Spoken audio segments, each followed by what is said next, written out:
सुरपूजिते शङ्खचक्रगदाहस्ते महालक्ष्मी नमोऽस्तुते। नमस्ते गरुडारूढे डोलासुरभयङ्करी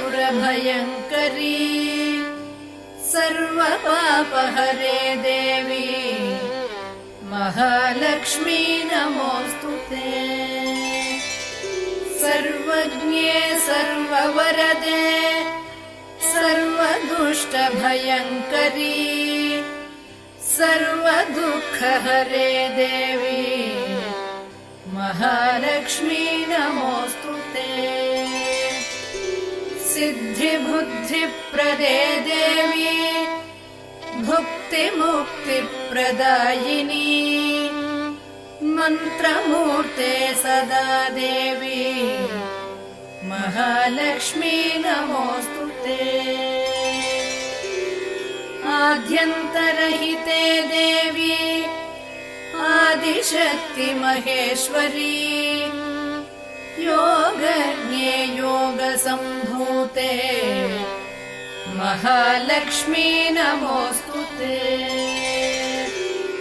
स्थूलसूक्ष्ममहारौद्रे महाशक्ति महोदरे महापापहरे देवी महालक्ष्मी नमोऽस्तुते।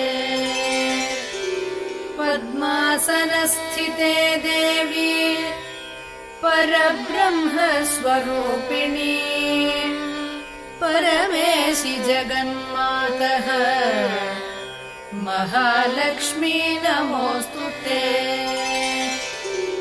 श्वेताम्बरधरे देवी नानालङ्कारभूषिते जगत्स्थिते जगन्मातः महालक्ष्मी नमोऽस्तुते। महालक्ष्म्यष्टकं स्तोत्रम् यः पठेत् भक्तिमान् नरः सर्वसिद्धिमवाप्नोति राज्यं प्राप्नोति सर्वदा। एककाले पठेन्नित्यम् महापापविनाशनम् द्विकाले यः पठेन्नित्यम् धनधान्यसमन्वितः